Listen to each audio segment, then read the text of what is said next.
Welcome to Part 3 in the module on patterns and frameworks for service configuration and activation.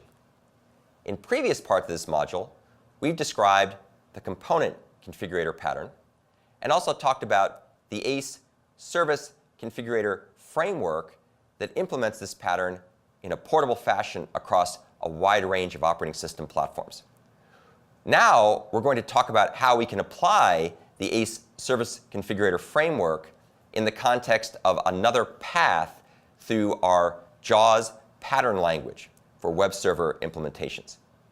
This particular path will build on what we've done before. We will again use the wrapper facade to provide us portability for different types of inter-process communication mechanisms that we might encounter on different platforms. We'll also provide a way to use the reactor framework to handle event detection, event demultiplexing, and event handler dispatching when events occur. And we'll also provide the acceptor connector pattern and its framework realization in order to handle connection establishment and service initialization. This time, however, we're going to go one step further, and we're going to add in support for the component configurator to allow us to be able to dynamically configure certain aspects of our solution. We're going to do this by modifying, to just a small extent, the previous example we used for the acceptor connector framework solution. If you recall that solution, it had a single thread of control that used the ACE reactor, and it used the acceptor connector capabilities. And when connections came in, those were handled by the acceptor, the HTTP service acceptor, and passed off to create an HTTP service handler. And then when GET requests showed up, those things were handled by the service handlers. And all of this was driven by callbacks from the reactor itself. In this particular variation where we extend our existing solution, we're going to be able to add in the capability to link or unlink the service implementation, the web server implementation, dynamically from a script. Let's first start by talking about how we might arrange the overall architecture of our revised solution. We're going to begin by defining a new class. This class is going to be called Reactor HTTP Service Adapter. And that name should give you an indication of where we're headed with this to some extent. This particular adapter class is going to inherit from ACE Service Object, which means it can be linked in dynamically under control of the Service Configurator framework. There are a number of hook methods we can then fill in to dictate the way in which objects of Reactor HTTP Server Adapter can be initialized, finalized, suspended, resumed, and queried to give you information about what kind of capability it provides, what port number it listens on, and so on. Also notice that what we do is we're able to reuse our previous Reactor HTTP server template. And the nice thing about this is we were able to apply the Gang of 4 adapter pattern in order to be able to leverage what we had already written in terms of reactive and acceptor connector-based server capabilities for our web server, while adding in the capability transparently for dynamic configuration. And you'll see how this unfolds as we go through the discussion. Here's a sequence diagram that kind of illustrates the steps involved here. Rather than configuring our solution statically, which is what we've done before, we linked everything together with the main program, now we're going to configure this dynamically under control of the Service Configurator framework. And what this framework is going to do is it's going to read a configuration script that we'll look at shortly and have this script inform it how to link in a DLL that contains a factory that creates a Reactor HTTP Server Adapter object. And then this thing will be registered with the reactor, and the processing can take place over some period of time.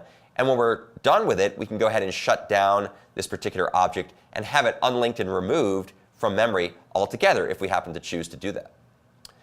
Let's take a look at how we might implement the constructor for this particular abstraction. It turns out the constructor in this case is really the init function. This is a good example of a factory method or a virtual constructor as described in the Gang of 4 book. So the init hook method for Reactor HTTP Server Adapter is going to be called back by the Service Configurator framework when it decides that we're going to initialize this object dynamically. By this point, by the time this method gets called back, the object will already have been created, and its implementation will have been dynamically linked in from a DLL. When the init method is called, it turns around and it creates the appropriate reactor HTTP server with the appropriate acceptor. We'll look at that in just a second. That's really not that much different from what we did before. And this particular object then will go ahead and be handled by the reactor. And we're going to be using the singleton reactor in this case just to keep everything simple. In practice, you could make your own reactors if that was important for what you're doing. If everything goes well, we return a 0, which says we are correctly initialized, and that object will then be registered with the service repository so it can be used later and managed. Its lifecycle can be managed dynamically. If something goes wrong, however, we return a -1, which says, oh, things failed. Please shut everything down and clean it all up and unlink this particular file. Let's take a look at a couple other of the lifecycle methods for the reactor HTTP server adapter. The fini method is what's called when we're going to shut things down. And what that does is it goes ahead and closes the server, and that will go ahead and terminate and free up any memory that was allocated when this was actually created initially. And then things will be unlinked. After fini finishes, the Service Configurator framework will unlink the DLL if it was linked in dynamically. There's a couple of other lifecycle methods shown here. We have suspend and resume. And as you can see, what they do is they use the reactor in order to be able to unallocate or temporarily suspend the handle that we're listening on for incoming requests. So from that period of time after you're suspended to when you're resumed, no more requests will be handled. Here's an interaction diagram that illustrates some of the steps that are taking place as these interactions are going on. As always, it's a little hard just by looking at source code to get a good feeling for how the dynamic interactions are taking place. So a sequence diagram is a good way to get a feeling for that. We're going to do a couple things here. We're going to statically configure a component or a service called a service reporter.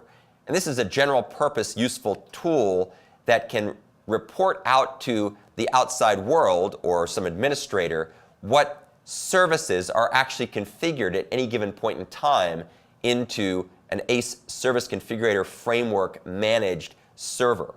And so this is just a helper class. We're not going to talk much about it. Just imagine it's something that we could use to keep track of what's actually going on, to monitor what is the state of the running server. We're also going to be able to dynamically link in the particular implementation of our reactor HTTP server adapter. And we'll see how we can change this over time in a subsequent discussion. Here's the main program that we'll use to drive everything that we're talking about here. This is a generic main program, and it's intended to be useful as the baseline for many different kinds of services and applications. In fact, when you look at it, you'll see that there's really nothing here that has anything whatsoever to do with web servers. What it does is it goes ahead and defines an instance of this service reporter, which is statically linked, just to illustrate how static configuration works. And then it goes ahead and opens up the service configurator, which will then read its script file and carry out all the directives in the script file. We'll look at the script file in a second. And after that script file is done, all the services will be linked in and initialized. And then we'll go ahead and run the event loop of the reactor. And from that point onwards, everything will be driven as callbacks using the reactor pattern. Here's the particular file that we might define to implement some of these pieces. As you can see here, we're going to instantiate an instance of the reactor HTTP server adapter using our HTTP server or service acceptor that we defined in the acceptor connector example. And this particular type def will then be used to tell the framework that it's possible to dynamically link items of this particular type.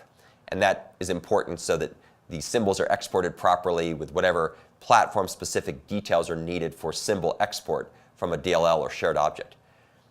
Here is now an illustration of the service config file we might start out with here. Notice this does a couple of different things. It illustrates how to statically configure the service reporter. So that basically says this has been linked with the main program. Now just go ahead and initialize it to bring it into existence, run its virtual constructor, its init method. And then we also say dynamically configure the web server implementation. This is the one that's the HTTP server daemon we talked about before. And what this definition does here is it says, go and link in the HSDDLL, using whatever platform-specific suffix is important for your platform, find a factory function inside that DLL called make HTTP server daemon, call that factory function, get back something that's a server instance, a service object, call its init method, passing in some information. And the information that will be passed in this case, actually can be read using various environment variables that you set up when you go ahead and run your program. So you can dictate how these things are going to be executed and configured based on the environment variables in which you run these applications. These particular variables, which might include the port number, for example, will be passed to the init method when it runs. That will be used to indicate, say, where the web server should listen for incoming client connections. And after everything works, and assuming the init method doesn't fail, then the service object is registered in the service repository under the name HTTP server daemon. Here then is some discussion of how we can go one step further. So what I showed you here was how we might bring an object, a web server object, into its existence when a program starts to run at installation time or launch time. We're now going to talk about how to reconfigure things as the system is actually running without having to stop what's already going and restart all of it in a statically compiled and statically linked sense. So to do this, let's first talk about a limitation of our previous solution. Our previous solution had run a reactor event loop that could not easily be terminated gracefully. It would just keep running, and the only way to shut it down would be to kill the process, which might end up leaving things in some indeterminate state. Log files might not be flushed properly to cache, the file system might not be flushed to disk properly, and so on and so forth. So let's take a look and see how we can improve upon this. What we're going to do is we're going to make a new service config file that has a different set of directives. And then we're going to instruct the service configurator framework to go reread this service config file and carry out the directives that are part of that. One of the first things we'll do is we'll shut down temporarily this particular server, but other things that might have been running could continue to run, and the process is not shut down, just the service is taken out. We will then go ahead and restart the service, and we're also going to start some special object called a shutdown, a server shutdown service. And this service shutdown service, this server shutdown service, will be used in order to gracefully shut down our web server based on various commands we can give it from an administrative interface or even from the service config file itself. So let's take a look at how we might implement some of these various pieces. Keep in mind that all of what I'm talking about now could be devised and added after the original server had been launched and was running and handling requests. Here's the server shutdown service, which is an ACE service object. It inherits from ACE service object. And it has a couple of interesting things. It has an init virtual constructor that goes ahead and spawns a new thread of control and runs a controller object. And we'll talk about what this controller function does in just a moment. It then also has a fini method, which when called, will create an instance of something called a quit handler, and then pass that to the reactor via its notify pipe. Notify pipe is used to indicate to a reactor to do something sort of in an out-of-band path through the code, even if it's already blocking, waiting for I/O to occur on other sources of input. And then we define a macro that says, hey, this particular service, the server shutdown service, can be linked in dynamically. Here's the controller function I mentioned before. This runs in a separate thread of control spawned by the ACE thread manager, which provides portable thread spawning on different operating system platforms. And what this does is it goes ahead and creates a quit handler object, which we'll look at in just a minute.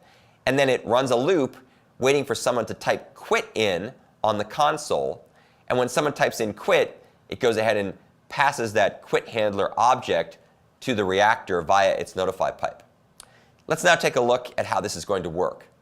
The quit handler is an ACE event handler, so it has all the various ACE hook methods. In this particular case, the two that we care about are the handle exception method and the handle close method. When you pass an event handler object to the reactor by its notify pipe, by default, its handle exception method is called. As you can see in this particular example, the handle exception hook method shuts down the reactor event loop gracefully, returns -1, which causes the handle close method to be called, and that goes ahead and deletes itself. So it cleans up all the memory, and this allows us to shut things down in a graceful way. It's okay to delete this in this particular context because we don't have anything that depends on that state after this particular point. Notice, by the way, that we also make the destructor private to ensure we can only allocate instances of the quit handler dynamically. This is just a good C++ idiom to know about if you want to enforce dynamic allocation of classes. Here's a particular sequence diagram illustrating how some of these various steps will work.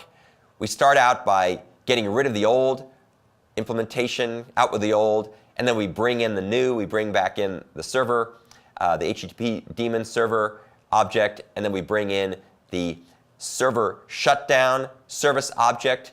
Both are configured in dynamically. So to summarize a picture that illustrates how everything looks by the time we're done reconfiguring our web server, it now looks roughly the same as before with respect to the HTTP processing using the acceptor connector and reactor and wrapper facade capabilities we discussed before. But now it's got one additional piece. It's got another thread of control that runs this controller function, and this controller function can be used to pass a quit handler to the reactor to tell it to shut itself down and clean everything up. So to summarize this particular section, the ACE Service Configurator framework makes it possible to configure and reconfigure our services for web processing, for service reporting, for shutting things down gracefully, and so on and so forth, in a way where you can make changes very late in the design cycle. If you take a look at the diagram here, you can see how we went from our initial configuration that was driven by the directives in the original service config file to our new configuration, which was dictated by the directives in the new service config file. And you can do this, of course, in other ways with other services. I'm just illustrating one small piece. Moreover, you could also even get further fine-grained. You could go ahead and have different pieces of the web server modified dynamically as well. For example, under different circumstances, you might want to change the way in which the caching mechanisms would work. Least recently used, least frequently used. Those policies might differ over time based on runtime load information you would only know after the server had begun to run. So to sort of summarize the lessons learned from what we've discussed so far, we can use the Service Configurator capabilities in order to be able to build our web server out of smaller pieces or to have multiple different implementations of web servers developed independently, and we can link these things together dynamically. The result is that we can make our decisions at the right time when we have enough information to make an informed design and implementation choice. And it also allows us to be able to pick things that make the most sense depending on the context in which we're running. So this is a very powerful framework. Obviously, not everything should be done according to Service Configurator protocols and Service Configurator policies. Some things have to be statically allocated. Mission critical or safety critical code may not be able to afford the luxury of changing dynamically because of security policies or safety policies. But there are many systems where the ability to upgrade the behavior of the system on the fly can make the solutions much more flexible and tunable for the environment in which they run.